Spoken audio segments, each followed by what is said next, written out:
9 ಸ್ಥಳ 21 ಕ್ಷಿಪಣಿ 25 ನಿಮಿಷ. ಭಾರತ 1971ರ ಯುದ್ಧ ಆದ ಬಳಿಕ ಏರ್ ಫೋರ್ಸ್, ನೇವಿ ಮತ್ತೆ ಆರ್ಮಿ ಈ ಮೂವರು ಕೂಡ ಒಟ್ಟಿಗೆ ಸೇರ್ಕೊಂಡು ತುಂಬಾ ನೀಟಾಗಿ ಎಕ್ಸಿಕ್ಯೂಟ್ ಮಾಡಿರುವಂತ ಒಂದು ಆಪರೇಷನ್ ಇದು ಅಂತ ಕೂಡ ವಿಶ್ಲೇಷಣೆಯನ್ನ ಮಾಡಲಾಗ್ತದೆ. ಈಗ ಮುಂದಿನ ಸ್ಟೆಪ್ ಅನ್ನ ಭಾರತ ಇಡುತ್ತಾ ಅನ್ನುವಂಥ ಪ್ರಶ್ನೆ ಕೂಡ ಇರುವಂಥದ್ದು. ಬಿಕಾಸ್ ಇದು ಬರೀ ಭಾರತಕ್ಕೆ ವಾರ್ಮ್ ಅಪ್ ಮ್ಯಾಚ್ ಮಾತ್ರ ಆಗಿದೆಯಾ, ಇನ್ನು ಮುಂದೆ ಮಾರಿ ಹಬ್ಬ ಇದೆಯಾ ಅನ್ನುವಂಥದ್ರ ಬಗ್ಗೆನೂ ಕೂಡ ಸಾಕಷ್ಟು ಕುತೂಹಲ ಇರುವಂಥದ್ದು. ಆಪರೇಷನ್ ಸಿಂಧೂರಕ್ಕೆ ತತ್ತರಿಸಿ ಹೋಗಿದೆ ಪಾಕಿಸ್ತಾನ. ಬರೀ ಈ ಒಂದು ಆಪರೇಷನ್ ಸಿಂಧೂರ ಮಾಡಿರೋದಕ್ಕೆ ಈಗ ಆಲ್ರೆಡಿ ಪುಕ್ಕ ಪುಕ್ಕ ಅಂತ ಇದೆ ಪಾಕಿಸ್ತಾನಕ್ಕೆ.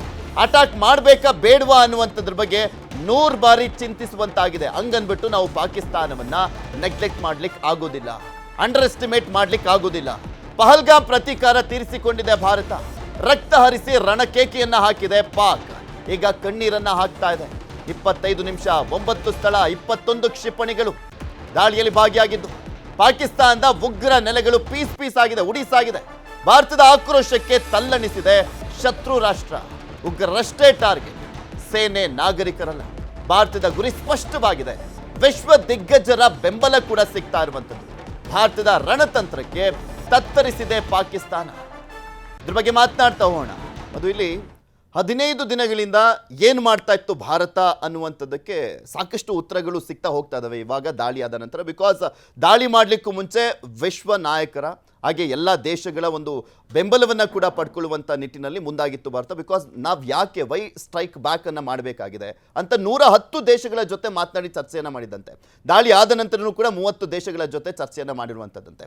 ಅಂದರೆ ಪಕ್ಕ ಪ್ರೀ ಪ್ಲ್ಯಾನ್ಡ್ ಅನ್ನು ಮಾಡಿ ನೀಟಾಗಿ ಎಕ್ಸಿಕ್ಯೂಟ್ ಮಾಡಬೇಕು ಅನ್ನುವಂಥ ಪ್ಲಾನ್ ನೀಟಾಗಿ ಎಕ್ಸಿಕ್ಯೂಟ್ ಮಾಡಿದ್ದಾರೆ.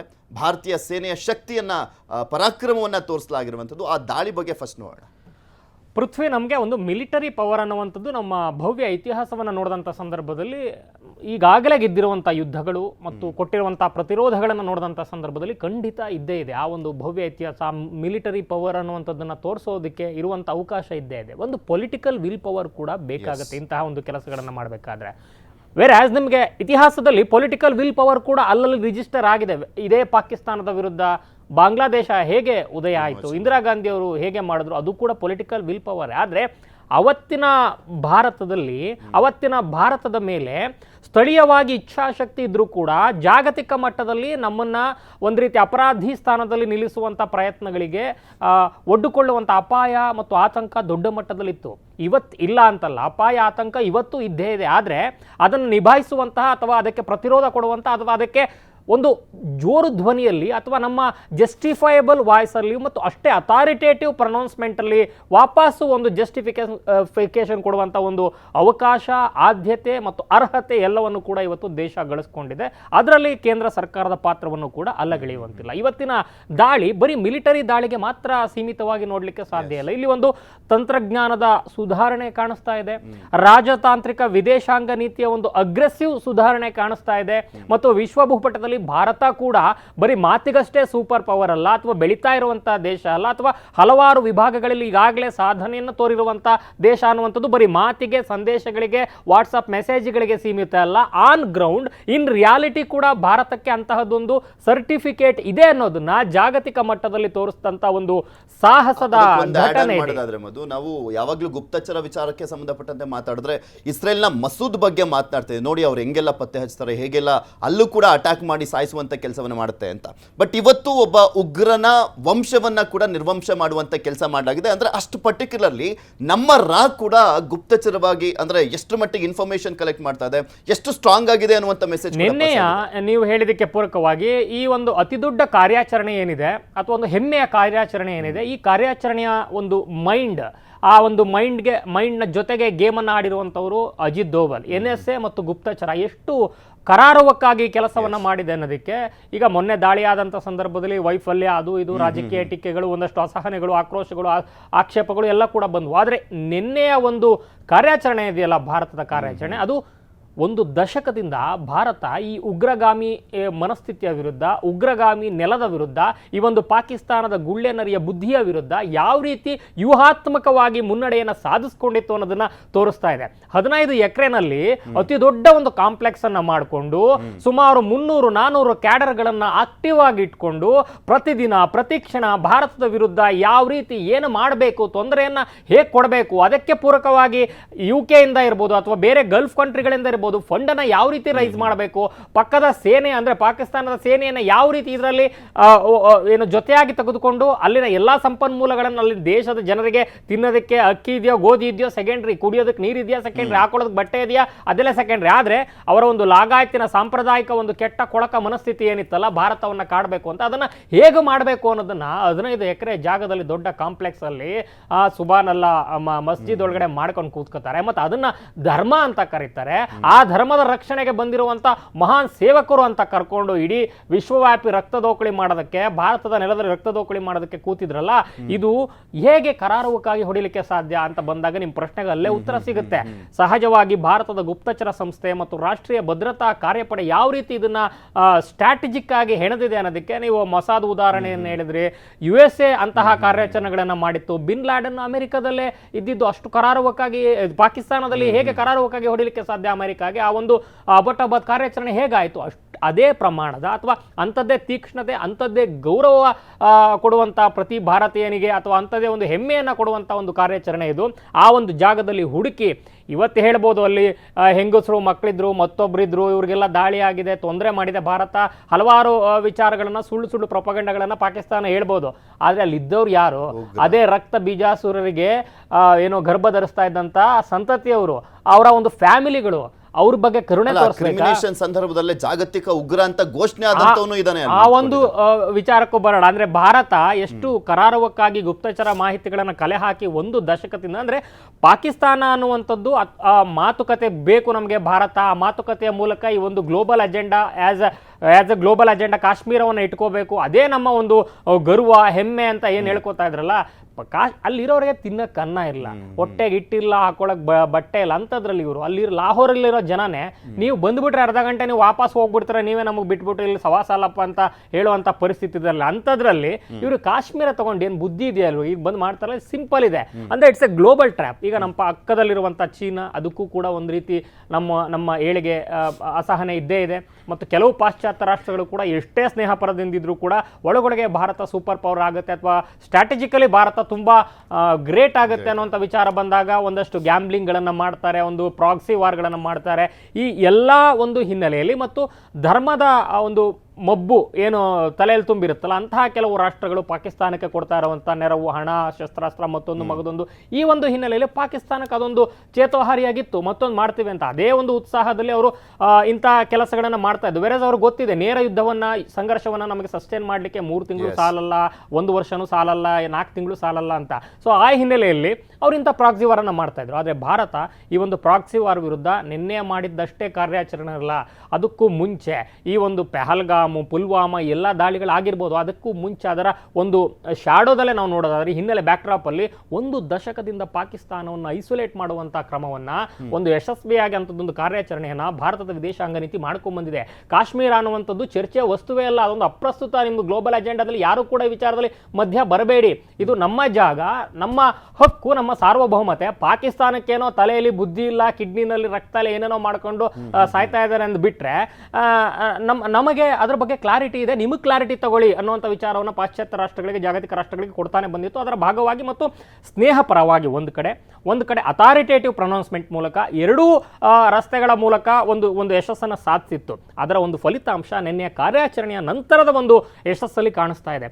ಬೇರೆ ನಿಮಗೆ ಹಿಂದೆನೂ ಕೂಡ ನಮ್ಮ ಶೌರ್ಯ, ಸೇನೆಯ ಶೌರ್ಯ, ಮತ್ತೊಂದು ಮಗದೊಂದು ಅಥವಾ ರಾಜಕೀಯ ಇಚ್ಛಾಶಕ್ತಿಗಳನ್ನು ಕೂಡ ಅಲ್ಲಲ್ಲಿ ನಾವು ಕಂಡ್ವಿ. ಆದರೆ ಅದಾದ ಮೇಲೆ ಸ್ಯಾಂಕ್ಷನ್ ಹಾಕುವಂಥ ಆತಂಕಗಳಿರ್ತವೆ, ವಿಶ್ವ ಮಟ್ಟದಲ್ಲಿ ನಮ್ಮನ್ನು ಐಸೋಲೇಟ್ ಮಾಡುವಂಥ ಆತಂಕಗಳಿರ್ತವೆ, ಅಥವಾ ನಮ್ಮ ಮೇಲೆ ಒತ್ತಡವನ್ನು ಜಾಸ್ತಿ, ಉಪದೇಶವನ್ನು ಜಾಸ್ತಿ ಹಾಕುವಂಥ ವಾತಾವರಣ ಇರುತ್ತೆ. ಈ ಸಲುವಂಥ ಪ್ರಯತ್ನಗಳಾಗಬಹುದಿತ್ತು, ಆದವು ಕೂಡ. ಆದರೆ ಅದು ಯಾವುದಕ್ಕೂ ಭಾರತ ಸೊಪ್ಪು ಹಾಕಲಿಲ್ಲ. ಇದು ನಮ್ಮ ಸಾರ್ವಭೌಮತೆ, ನಮಗೆ ಸಹಭಾಗಿತ್ವ ಕೊಡೋದಾದರೆ ಕೊಡಿ, ಬನ್ನಿ ಜೊತೆಗೆ ನಿಲ್ಲಿ ಕಾರ್ಯಾಚರಣೆಯಲ್ಲಿ ಅಥವಾ ಉಗ್ರರ ವಿರುದ್ಧ ಕಾರ್ಯಾಚರಣೆ ಉಪದೇಶ ಮಾತುಕತೆಗಳನ್ನು ಹೇಳ್ಬಿಡಿ.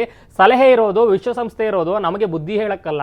ಸುಮ್ಮನಿದ್ದವನಿಗೆ, ಸಹನೆಯಿಂದಿದ್ದವನಿಗೇನೆ ಮತ್ತೆ ಪೆಟ್ಟಾದ್ರೆ ಅವನಿಗೆ ಬಂದು ಒಂದು ಸಮಾಧಾನ ಹೇಳಬಾರ್ದು, ತಪ್ಪು ಮಾಡಿದವನಿಗೆ ಶಿಕ್ಷೆ ಆಗಬೇಕು ಅನ್ನೋಂಥ ಒಂದು ಖಡಕ್ ಸಂದೇಶವನ್ನು ಕೊಡ್ತಲ್ಲ, ಅದು ನಮ್ಮ ವಿದೇಶಾಂಗ ನೀತಿಯ ಒಂದು ಪವರ್. ಅದು ಇದರಲ್ಲಿ ರಿಫ್ಲೆಕ್ಟ್ ಆಗಿದೆ. ಮತ್ತು ಅದಕ್ಕೆ ಪೂರಕವಾಗಿ ಡೇ ಒನ್ನಲ್ಲೇ ಫೋನ್ ಮಾಡಿ ಅಥವಾ ಇದರ ಒಂದು ಸಂಭಾವ್ಯ ದಾಳಿಗಳನ್ನು ನಾವು ಏನು ಮಾಡಬಹುದು, ರಿಟ್ಯಾಲಿಯೇಷನನ್ನು ಯಾವ ರೀತಿ ಕೊಡಬಹುದು, ಇದಕ್ಕೆ ಉತ್ತರವನ್ನು, ನ್ಯಾಯವನ್ನು, ಅಮಾಯಕರ ಸಾವಿಗೆ ನ್ಯಾಯವನ್ನು ಹೇಗೆ ತಗೋತೀವಿ, ಆ ಒಂದು ಸಂದರ್ಭದಲ್ಲಿ ಯಾವುದೇ ರೀತಿಯ ಜಾಗತಿಕ ಹಸ್ತಕ್ಷೇಪಗಳು ಬರಬಾರ್ದು ಅನ್ನೋದನ್ನು ಡೇ ಒನ್ನಿಂದ ಕೂಡ ಅದನ್ನು ಎನ್ಶೂರ್ ಮಾಡ್ಕೊಂಡು ಬಂದಿದ್ರು. ಅದಾದ ಮೇಲೆ ಇವತ್ತು ಕೂಡ ಮಾಡುವಂಥ ಒಂದು ಕೋಲ್ಡ್ ಡಾಕ್ಟ್ರೇನ್, ಯಾಕಂದರೆ ಆರ್ಮಿನಲ್ಲಿ ಕೋಲ್ಡ್ ಡಾಕ್ಟ್ರೇನ್ ಸ್ಟ್ರಾಟಜಿ ಅಂತ ಇರುತ್ತೆ. ನಿಮಗೆ ಅಣ್ವಸ್ತ್ರ ಹೊಂದಿರುವಂಥ ರಾಷ್ಟ್ರ, ಅದರ ಒಂದು ಮೊದಲೇ ರೋಗ ಮನಸ್ಥಿತಿ, ಯಾರಿಗೆ ಏನಾದರೂ ಮಾಡಬಹುದು, ಬಂದು ವಾಪಸ್ ಅಣ್ವಸ್ತ್ರದ ಒಂದು ಬಳಕೆ ಶುರುವಾದರೆ ಅದಷ್ಟು ಸುಲಭ ಅಲ್ಲ, ಜಾಗತಿಕವಾಗಿ ಕಷ್ಟ ಇದೆ. ಆದರೂ ಕೂಡ ಹೇಳೋಕ್ಕಾಗಲ್ಲ, ಸಾಯಕ್ಕೆ ಹುಟ್ಟಿರೋರು ಅವರು. ಸೊ ಹಂಗಾಗಿ ನಮಗೇನಾಗಬೇಕು ಅನ್ನೋವಂಥ ಒಂದು ತೀಟೆಯ ಮನಸ್ಥಿತಿಯಲ್ಲಿ ಏನಾದರೂ ಮಾಡಿಬಿಟ್ರೆ ಅನ್ನೋ ಕಾರಣಕ್ಕೆ, ಆ ಒಂದು ಕಾರಣಕ್ಕೆ ಭಾರತ ಎಷ್ಟು ಸೂಕ್ಷ್ಮವಾಗಿ ಇದು ಮಿಲಿಟರಿ ಆಕ್ಷನ್ ಅಲ್ಲ, ಇದು ವಾರ್ ಆಕ್ಷನ್ ಅಲ್ಲ, ನಾವು ಮ್ಯಾಕ್ಸಿಮಮ್ ರಿಸ್ಟ್ರೇನನ್ನು ಮಾಡ್ಕೊಂಡಿದ್ದೀವಿ, ಯಾವುದೇ ನಾಗರಿಕ ಹಾನಿ ಆಗದೆ ಇರೋ ರೀತಿ, ಜೀವ ಹಾನಿ ಆಗದೆ ಇರೋ, ನಾಗರಿಕರಿಗೆ ತೊಂದರೆ ಆಗದೆ ಇರೋ ರೀತಿ, ಅಥವಾ ಯುದ್ಧದ ಒಂದು ಸ್ವರೂಪದಲ್ಲ ಇದು ಅಲ್ಲಿರುವಂತ ಕೆಟ್ಟ ಚಟುವಟಿಕೆಗಳಿಗೆ ಪಾಠ ಕಲಿಸುವಂತ ಒಂದು ಉದ್ದೇಶ ಮತ್ತು ಕಾರ್ಯಾಚರಣೆ ವಿಚಾರದಲ್ಲೇ ನೋಡೋದಾದ್ರೆ ಮಧು, ಈಗ ಇವರು ಕನ್ವೆನ್ಷನಲ್ ವಾರ್ ಮಾಡ್ತಾ ಇಲ್ಲ. 1947 ಕೂಡ ಅಷ್ಟೇ, ಅವಾಗ ಒಂದು 2 ವರ್ಷ ಯುದ್ಧ ಆಯಿತು, ಅದು ಕಾಶ್ಮೀರದ ವಿಚಾರಕ್ಕೆ ಸಂಬಂಧಪಟ್ಟಂತೆ. ನೆಕ್ಸ್ಟ್ 65 ಯುದ್ಧ ಆಗುತ್ತೆ, 71 ಯುದ್ಧ ಆಗುತ್ತೆ. ಆದರೆ ಕಾರ್ಗಿಲ್ ಆಗಿದ್ದು ಲಿಮಿಟೆಡ್ ಆಪರೇಷನ್ ರೀತಿಯಲ್ಲೇ, ಅದೊಂದು ದೊಡ್ಡ ಯುದ್ಧ ಥರ ಅಲ್ಲ. ಅದಾದಮೇಲೆ ಎಷ್ಟು ಅಟ್ಯಾಕ್ಸ್ಗಳು ಅವ್ರು ಮಾಡಿದ್ದು ಕಂಟಿನ್ಯೂಸ್ಲಿ, ಅವರು ಯುದ್ಧ ಮಾಡ್ಲಿಕ್ಕೆ ಆಗ್ತಾ ಇಲ್ಲ. ಸೊ ಹೀಗಾಗಿ ಇಂಥ ಆಪರೇಷನ್ಸ್ಗಳನ್ನು ಮಾಡ್ಕೊಂಡು ಬಂದರು. ಉಗ್ರನ್ನ ಚೂ ಬಿಡೋದು, ಇಲ್ಲಿ ಹೊಡೆದಾಕೋದು, ಪಠಾಣ್ಕೋಟು, ಸಂಸತ್ ಮೇಲಿನ ಇದಾಗಿರ್ಬೋದು, ಮುಂಬೈ ಮೇಲಿನ ಅಟ್ಯಾಕ್ ಆಗಿರ್ಬೋದು, ಪೂರಿ, ಪುಲ್ವಾಮಾ, ಅದ್ರ ಜೊತೆಗೆ ಈಗ ಪಹಲ್ಗಾಮಲ್ಲಿ ಆದಂಥ ವಿಚಾರ ಆಗಿರ್ಬೋದು. ನಾವು ಸರ್ಜಿಕಲ್ ಸ್ಟ್ರೈಕ್ ಮಾಡಿದ್ವಿ, ಬಾಲ್ಕೋಟ್ ಮೇಲೂ ಕೂಡ ಸ್ಟ್ರೈಕ್ ಮಾಡಿದ್ವಿ. ಆದರೆ ಹಫೀಜ್ ಹಂಗೆ ಇದ್ದಾನೆ, ಮೊಸಾದ್ ಹಂಗೆ ಇದ್ದಾನೆ, ಅವರೆಲ್ಲ ಹಂಗೆ ಇದ್ದಾರೆ. ಈಗ ನಾವು ಉಗ್ರರ ಕ್ಯಾಂಪ್ಗಳನ್ನು ನಾಶ ಮಾಡಿರ್ಬೋದು, ಹೌದು, ಮತ್ತಷ್ಟು ಉಗ್ರ ಕ್ಯಾಂಪ್ಗಳು ಉಟ್ಕೊಳ್ತವೆ, ನೋ ಡೌಟ್. ಆ ವಿಚಾರದಲ್ಲಿ ನಾವು ಮರ್ಸಿಲೆಸ್ ಆಗಿ ಎಲ್ಲಿವರೆಗೂ ಪಾಕಿಸ್ತಾನಕ್ಕೆ ಪಾಠ ಕಲಿಸಲ್ವೋ ಅಲ್ಲಿವರೆಗೂ ಇಟ್ ಸ್ಟಿಲ್ ಕಂಟಿನ್ಯೂ ಅಂತ ಅನ್ಸಲ್ವಾ? ಇದೇ ಒಂದು ದೊಡ್ಡ ಒಂದು ಒಂದು ಸಾಹಸ ಕೈ ಹಾಕಿರುವಂಥದ್ದು ಅಷ್ಟು ಸುಲಭ ಇರಲಿಲ್ಲ. ಅಂದರೆ ಒಳಗಡೆ 400 ಕಿಲೋಮೀಟರ್ವರೆಗೂ ಕೂಡ LOCಯಿಂದ ನಾವು ಒಳಗಡೆ ನಮ್ಮ ಜೆಟ್ಗಳು ಹೋಗ್ತವೆ, ನಿರ್ದಿಷ್ಟವಾಗಿ ಡ್ರೋನ್ ಕ್ಷಿಪಣಿಗಳು ದಾಳಿಯನ್ನು ಮಾಡ್ತವೆ ಅಂತಂದರೆ ಅಷ್ಟು ಸುಲಭ ಇರಲಿಲ್ಲ. ಆ ಕಾರಣಕ್ಕೆ ಅವ್ರು ಏನು ಮಾಡಿದರು ಗೊತ್ತಿತ್ತು ಅವ್ರಿಗೆ, ಏನು ಇವರು ದಾಳಿ ಮಾಡ್ತಾರೆ, ಇಟ್ಸ್ ವೆರಿ ಇಮ್ಮಿನೆಂಟ್. ಭಾರತ ಒಂದು ರಿಟ್ಯಾಲಿಯೇಷನ್ ಅನ್ನ ಈ ವಿಚಾರದಲ್ಲಿ ಅಥವಾ ನಮ್ಮ ವಿರುದ್ಧ ಒಂದು ದಾಳಿಯನ್ನು ಮಾಡುತ್ತೆ ಅಂತಾನೆ ಮಾತನಾಡ್ತಾ ಇದ್ದಿದ್ದು. ಅದು ಅವ್ರಿಗೆ ಗೊತ್ತಿತ್ತು ಕೂಡ, ಗೊತ್ತಿಲ್ಲದೆ ಇರೋ ಅಚ್ಚರಿ ಏನಲ್ಲ. ಆದರೆ ಈ ರೀತಿ ಆಗುತ್ತೆ, ಲೆಫ್ಟ್ ಇಂಡಿಕೇಟರ್ ಕೊಟ್ಟು ರೈಟ್ಗೆ ಬರ್ತಾರೆ, ಮಾಕ್ ಡ್ರಿಲ್ ಮಾಡಿಸಿ ಶಾಕ್ ಡ್ರಿಲ್ ಮಾಡ್ತಾರೆ ಅನ್ನೋ ಲೆಕ್ಕಾಚಾರದಲ್ಲಿ ಇರಲಿಲ್ಲ ಅವರು. ಸೊ ಆದರೆ ಈ ಒಂದು ಪರಿಸ್ಥಿತಿಯಲ್ಲಿ ನೀವು ಹೇಳಿದಂತೆ ಮತ್ತು ಅಲ್ಲಿ ಇರ್ತಾರೆ, ಆಕ್ಟಿವೇಟ್ ಆಗ್ತಾರೆ, ಒಬ್ಬ ಸತ್ತರೆ 100 ಜನ, ಬಿಕಾಸ್ ಅದು ಇರುವಂಥದ್ದೇ ಅದರ ಒಂದು ಅಡ್ರೆಸ್ ಅಥವಾ ಅದರ ಒಂದು ಬ್ರ್ಯಾಂಡ್, ಅದರ ಒಂದು ಎಲ್ಲದಕ್ಕೂ ಒಂದೊಂದು ಬ್ರ್ಯಾಂಡ್ ಇದೆ. ಇವತ್ತು ಭಾರತದ ಬ್ರ್ಯಾಂಡ್ ಏನು? ವಿಕಾಸದ ಹಾದಿಯಲ್ಲಿ ಹೋಗ್ತಾ ಇದೆ, ವಿಶ್ವ ಶಾಂತಿಯ ಪರವಾಗಿ ನಿಂತಿದೆ. ಉಕ್ರೇನ್, ರಷ್ಯಾದಂಥ ರಾಷ್ಟ್ರಗಳು ಏನು ಯುದ್ಧಕ್ಕೆ ನಿಂತಹ ಸಂದರ್ಭದಲ್ಲೂ ಕೂಡ ನಾವು ಯಾವತ್ತೂ ಯುದ್ಧ ಪರ ಇರಲಿಲ್ಲ. ಎರಡು ದೇಶದ ಜೊತೆ ಇದ್ವಿ, ಮಾತುಕತೆ ಆಗ್ತಾ ಇದ್ವಿ, ಬೇರೆ ಬೇರೆ ವ್ಯಾಪಾರ ವಹಿವಾಟು ಎಲ್ಲವೂ ಕೂಡ ನಡೀತಾ, ಆದರೆ ಯುದ್ಧ ಪರ ಇರಲಿಲ್ಲ. ಆ ಕಾರಣಕ್ಕೇನೆ ಇವತ್ತು ಭಾರತ ಆದಷ್ಟು ಅಂದರೆ ನೇರ ಇದೆಲ್ಲ ಪೆಹಲ್ಗಾಮ್ ಆದ ತಕ್ಷಣ ಸೀದಾ ತಗೊಂಡೋಗಿ ಬಾರ್ಡರಲ್ಲಿ ಎಲ್ಲ ಆರ್ಟಿಲರೀಸ್ ಇಟ್ಕೊಂಡ್ಬಿಟ್ಟು ಅಥವಾ ಎಲ್ಲ ಒಂದು ಜೆಟ್ಗಳನ್ನು ತಗೊಂಡ್ಬಂದು ಎಲ್ಲ ನೌಕಾಪಡೆ ಸಜ್ಜು ಮಾಡ್ಕೊಂಡು ಯುದ್ಧ ಮಾಡಿಬಿಡೋದು ಈಸಿ ಇತ್ತು. ಅದಷ್ಟು ಏನು ಕಷ್ಟನೂ ಅಲ್ಲ, ಅಷ್ಟು ಈಸಿನೂ ಇಲ್ಲ. ಅಂಥ ಪರಿಸ್ಥಿತಿಯಲ್ಲಿ ಮಾಡಲಿಲ್ಲ. ಸೆಲೆಕ್ಟಿವ್ ಆಗಿ ಯಾಕೆ ಈ ಒಂದು ಏರ್ ಸ್ಟ್ರೈಕನ್ನು ಮಾಡ್ತು? ಇದು ಕಾರಣ ಜಾಗತಿಕವಾಗಿ ಭಾರತಕ್ಕಿರುವಂಥ ಜವಾಬ್ದಾರಿ, ಈ ಪಾಕಿಸ್ತಾನಕ್ಕಿರುವಂಥ ತಿಕ್ಕಲತನ ನಮಗಿಲ್ಲ. ಹಂಗಂತ ಈ ರೀತಿ ಆದಂತ ಸಂದರ್ಭದಲ್ಲಿ ಸುಮ್ಮನೆ ಕೂರುವಂತ ಪುಕ್ಕಲತನ ತೋರಿಸಬಾರ್ದಲ್ಲ. ಅದ್ರ ಬಗ್ಗೆ ಕೇಳ್ತೀನಿ ನಾನು. ಇಲ್ಲಿ ನಾವು ಮಾಧ್ಯಮದಲ್ಲೇ ಆಗಲಿ, ಈವನ್ ಜನರ ಮೆಂಟಾಲಿಟಿ ಹೆಂಗೆ ಅಂದರೆ, ಏನಾದರೂ ದಾಳಿ ಆದ ಒಂಥರ T20 ಮ್ಯಾಚ್ ಥರ ಎಕ್ಸ್ಪೆಕ್ಟ್ ಮಾಡ್ತಾರೆ. ಅವ್ರು ಮಾಡಿದ್ರು ನಾವು ಮಾಡೋದು ಅದು ಆ ಕ್ಷಣದಲ್ಲೇ ಆಗಬೇಕು ಅನ್ನುವಂಥ ಮೆಂಟಾಲಿಟಿ. ಬಟ್ ಈಗ ನಾವೇನು ಅವ್ರ ಆ್ಯಕ್ಷನ್ ಇತ್ತು, ನಮ್ಮ ರಿಯಾಕ್ಷನ್ ಬಂದಿದೆ. ಈಗ ಭಾರತ ವೆಯ್ಟ್ ಮಾಡ್ತಾ ಇದೆಯಾ ಅಂತ ನಾನು ಆರಂಭದಲ್ಲಿ ಹೇಳಿದೆ. ಈಗ ವರ್ಲ್ಡ್ ಕಪ್ ನಡೆಯುವಂಥ ಸಂದರ್ಭದಲ್ಲಿ ಎಲ್ಲ ಟೀಮ್ಗಳಿಗೂ ಒಂದು ವಾರ್ಮ್ ಅಪ್ ಮ್ಯಾಚ್ ಥರ ಆಡಿಸ್ತಾರೆ. ಆ ರೀತಿಯಾಗಿ ಒಂದು ವಾರ್ಮ್ ಅಪ್ ಮ್ಯಾಚ್ ಆಡಿದೆಯಾ ಭಾರತ? ನೆಕ್ಸ್ಟ್ ಏನಾದರೂ ಒಂದು ರಿಟಾಲೇಷನ್ ಬಂದಂಥ ಸಂದರ್ಭದಲ್ಲಿ ಕಾಯ್ತಾ ಇದೆಯಾ ಅಂತ? ಬಿಕಾಸ್ ಜಗತ್ತಿಗೆ ಒಂದು ಮೆಸೇಜ್ ಕೊಡಬೇಕಾಯ್ತು. ನೋಡಿ, ನಾವು ಉಗ್ರರ ಬೇಸ್ ಮೇಲೆ ಅಷ್ಟೇ ದಾಳಿ ಮಾಡಬೇಕಾಗಿತ್ತು, ಅದನ್ನು ಮಾಡಿದೀವಿ. ಯಾವುದೇ ಸಿವಿಲಿಯನ್ನ ಮತ್ತೆ ಮಿಲಿಟರಿಯನ್ನ ಅಟ್ಯಾಕ್ ಮಾಡಿಲ್ಲ ಅಂತ ಪದೇ ಅದನ್ನ ಆಕ್ಚುಲಿ ಒತ್ತಿ ಹೇಳಿದ್ರು ಎಲ್ಲರೂ ಕೂಡ. ಸೊ ಈಗ ಪಾಕಿಸ್ತಾನನ ಅಂಡರ್ ಎಸ್ಟಿಮೇಟ್ ಮಾಡೋಗಿಲ್ಲ, ಬಟ್ ಅವ್ರು ಅಟ್ಯಾಕ್ ಮಾಡುವಂತ ರೀತಿಯ ಮೇಲೆ ಭಾರತದ ನಿರ್ಧಾರ ನಿಂತಿದೆಯಾ ಅಂತ ನೀವು ಹೇಳಿದ್ದು ಅಬ್ಸಲ್ಯೂಟ್ಲಿ ಸರಿ ಇದೆ. ಆಕ್ಷನ್ ಟು ರಿಯಾಕ್ಷನ್ ಅನ್ನುವಂಥ ಮನಸ್ಥಿತಿ ಮತ್ತು ಅಂಥದ್ದೊಂದು ಸಾಂದರ್ಭಿಕವಾಗಿ ಅಂಥದ್ದೊಂದು ಸಂದರ್ಭಕ್ಕೋಸ್ಕರನೇ, ಪರಿಸ್ಥಿತಿಗೋಸ್ಕರನೇ ಕಾಯ್ತಾ ಇರುವಂಥದ್ದು ಭಾರತ ಕೂಡ. ಯಾಕಂದ್ರೆ ಈಗ ಇವರು ಪಹಲ್ಗಾಮಕ್ಕೆ ಬರದೆ ಹೋಗಿದ್ರೆ ಇವರು ವಾಪಸ್ ಹೋಗಿ ಮುರಿದಿಕೆಯಲ್ಲಿ ಯಾಕೆ ಆಪರೇಷನ್ ಮಾಡ್ತಾ ಇದ್ರು, ಇಂಥ ಕಡೆ 9 ಜಾಗಗಳಲ್ಲಿ ಯಾಕೆ ಆಪರೇಷನ್ ಮಾಡ್ತಾ ಇದ್ರು, ಇವರು ಬಂದು ಪಹಲ್ಗಾಮಲ್ಲಿ ಕ್ಲಿಕ್ ಮಾಡಿದಕ್ಕೆ ತಾನೆ ಆಕ್ಷನ್ಗೆ ರಿಯಾಕ್ಷನ್ ಕೊಟ್ಟಿದ್ದು. ಅದೇ ರೀತಿ ಅಲ್ಲಿ ಕೊಟ್ಟಿರುವಂಥದ್ದು ಪಾಕಿಸ್ತಾನದ ಪ್ರಜೆಗಳಿಗಲ್ಲ, ಅಥವಾ ಪಾಕಿಸ್ತಾನದ ಮಿಲಿಟರಿಗಲ್ಲ, ಅಥವಾ ನಾವು ಯುದ್ಧದಾಹಿಗಳಲ್ಲ, ಯಾವುದೇ ಸಂಪನ್ಮೂಲಕ್ಕೋಸ್ಕರ ಬೇರೆ ದೇಶದ ಗಡಿ ಒಳಗಡೆ ಹೋಗಿ ಅಥವಾ ಏನೋ ಒಂದು ಕಿರಿಕ್ ಮಾಡಬೇಕು ಅಂತ ಮಾಡಿದವರಲ್ಲ, ಅಥವಾ ನಮಗೆ ಎಲ್ಲದಕ್ಕಿಂತ ಹೆಚ್ಚಾಗಿ ಧರ್ಮಾಂಧತೆ ಇಲ್ಲ, ನಾವೇನೆಲ್ಲ ಹೋಗಿ ಹಿಂದೂ ಸಾಮ್ರಾಜ್ಯ ಮಾಡಬೇಕು ಅಂತ ಮಾಡಿದವರಲ್ಲ, ಇವ್ರ ರೀತಿ ಬಂದು ಇಲ್ಲೆಲ್ಲ ಏನೇನೋ ಮಾಡಬೇಕು, ಧರ್ಮ ನಿಂದ್ಯಾವ ಧರ್ಮ ಅಂತ ಆ ಥರದ ಮನಸ್ಥಿತಿಯವನ್ನಲ್ಲ. ಸೊ ಮನಸ್ಥಿತಿ ಪರಿಸ್ಥಿತಿ ಯಾವುದೂ ಕೂಡ ನಾವು ಯುದ್ಧದಾಹಿಗಳಲ್ಲ ಅನ್ನೋದನ್ನ ಜಗತ್ತಿಗೆ ಪದೇ ಪದೇ ಸಾರ್ತಾನೆ ಬಂದಿದೆ. ಇವತ್ತು ಮಾಡಿರೋದು ಕೂಡ ಅದೇ. ಆದರೆ ಅದೇ ಸಂದರ್ಭದಲ್ಲಿ ನಿನ್ನೆ ಪ್ರೆಸ್ ಮೀಟ್ ಆಗುವ ಸಂದರ್ಭದಲ್ಲಿ ಏನು ಹೇಳಿದ್ರು, ಅಥವಾ ಜಾಗತಿಕವಾಗಿ ಅಜಿತ್ ದೋವೆಲ್ ಈ ಒಂದು ಆಪರೇಷನ್ ವಿಚಾರವಾಗಿ ಸುಮಾರು 30 ರಿಂದ 40 ರಾಷ್ಟ್ರಗಳಿಗೆ ಕರೆ ಮಾಡಿ ಒಂದು ಸಂದೇಶವನ್ನ ಕೊಟ್ಟಲ್ಲ ಮಾಹಿತಿನ. ಆ ಸಂದರ್ಭದಲ್ಲಿ ಸೇಮ್ ಟೈಮ್ ಇನ್ನೊಂದು ಬಹುಮುಖ್ಯವಾದ ಒಂದು ಮಾತನ್ನ ಹೇಳಿದರೆ, ಆ ಒಂದು ಮಾತಲ್ಲೇ ನಿಮ್ಮ ಪ್ರಶ್ನೆಗೆ ಉತ್ತರ ಇರುವಂತದ್ದು, ಇದು ಟೆರರ್ ವಿರುದ್ಧ ನಾವು ಆಕ್ಷನ್ ತಗೊಂಡಿದೀವಿ. ಇನ್ ಕೇಸ್ ಇದರ ನೆಪದಲ್ಲಿ ಪಾಕಿಸ್ತಾನ ಏನಾದ್ರೂ ಮತ್ತೆ ರಿಟಾಲಿಯೇಷನ್ ಮಾಡ್ತೀವಿ ಅಂತ ಬಂದ್ರೆ, ಮಿಲಿಟರಿ ಆಕ್ಷನ್ ಗಿಳಿದ್ರೆ, then we will be helpless. ನಮಗೆ ಆಪ್ಷನ್ನೇ ಇಲ್ಲ, we left with no option. ನಾವು ಅಟ್ಯಾಕ್ ಅನ್ನ ಮಾಡೇ ಮಾಡ್ತೀವಿ ಮತ್ತು ಇದಕ್ಕೂ ದೊಡ್ಡದಾದ ಪಾಠವನ್ನ ಕಲಿಸ್ತೀವಿ ಅನ್ನುವಂತ ಮಾತನ್ನ ಪಾಕಿಸ್ತಾನದ ಪಕ್ಕದಲ್ಲೇ ಕೂತಿರುವಂತ, ನಿಮ್ ಜೊತೆ ನಾವಿದ್ದೀವಿ ಅಂತ ಹೇಳ್ಕೊತಾ ಇರುವಂತ, ಮಾರಲ್ ಸಪೋರ್ಟ್ ಮಿಲಿಟರಿ ಸಪೋರ್ಟ್ ಕೊಡ್ತೀವಿ ಅಂತ ಹೇಳ್ಕೊತಾ ಇರುವಂತ ಚೀನಾವನ್ನು ಸೇರಿ ಪಾಶ್ಚಾತ್ಯ ರಾಷ್ಟ್ರಗಳಿಗೂ ಕೂಡ ಈ ಒಂದು ಸಂದೇಶವನ್ನ ಅಜಿತ್ ದೋವೆಲ್ ಕೊಟ್ಟಿದ್ದಾರೆ. ಆ ಸಂದೇಶದಲ್ಲೇ ಭವಿಷ್ಯದ ಲೆಕ್ಕಾಚಾರ ಕೂಡ ಇದೆ. ಈಗ ಆಕ್ಷನ್ ರಿಯಾಕ್ಷನ್ ಕೊಟ್ಟಿದೀವಿ, ನಾಳೆ ಮತ್ತೇನಾದ್ರೂ ತರಲೆ ತಾಪತ್ರೆ ಮಾಡಿದ್ರೆ ಖಂಡಿತ ವಾಪಸ್ಸು ದೊಡ್ಡ ಮಟ್ಟದ ಪಿಕ್ಚರ್ ಅಭಿ ಬಾಕಿಯೇ, ಇದು ಟ್ರೇಲರ್ ಅನ್ನುವಂಥದ್ದನ್ನ ತೋರಿಸೋದ್ರಲ್ಲಿ ಭಾರತ ಸಜ್ಜಾಗಿದೆ. ಕೋರ್ ಕಮಿಟಿಯಲ್ಲಿ ಇರುವಂತವರ ಮಾತುಗಳು ಹಂಗೆ ಇದೆ, ಪಿಕ್ಚರ್ ಅಭಿ ಬಾಕಿ ಹೇ ಅಂತ. ಅದ್ರ ಬಗ್ಗೆ ಮಾತನಾಡೋಣ. ಬಿಕಾಸ್ ಇಲ್ಲಿ ನಾವು ನಮ್ಮ ಬಗ್ಗೆ ಮಾತನಾಡ್ತಾ ಇದ್ವಿ, ಬಟ್ ಪಾಕಿಸ್ತಾನಕ್ಕೆ ಈಗ ಒಂದು ಸರ್ವೈವ್ ವಿಚಾರಕ್ಕೆ ಸಂಬಂಧಪಟ್ಟಂತೆ, ಎಕ್ಸಿಸ್ಟೆನ್ಸ್ ವಿಚಾರಕ್ಕೆ ಸಂಬಂಧಪಟ್ಟಂತೆ ಸಹಜವಾಗಿ ಪ್ರಶ್ನೆ ಬರ್ತವೆ. ಇಲ್ಲಾಂದ್ರೆ ಅಲ್ಲಿನ ಜನ ಅಲ್ಲಿನ ಪ್ರಧಾನಿ ಚೇಂಜ್ ಮಾಡಿ ಅಂತಾರೆ, ಅಲ್ಲಿನ ಆರ್ಮಿ ಚೀಫ್ನ ಚೇಂಜ್ ಮಾಡಿ ಅನ್ನುವಂಥ ಪ್ರಶ್ನೆಗಳು ಬರ್ತವೆ. ಸೊ ಅದಕ್ಕೆ ಅವ್ರು ಯಾವ ರೀತಿಯಾಗಿ ರಿಯಾಕ್ಟ್ ಮಾಡ್ತಾರೆ ಅಂತ ನೆಕ್ಸ್ಟ್ ಚರ್ಚೆಯನ್ನು ಮಾಡೋಣ.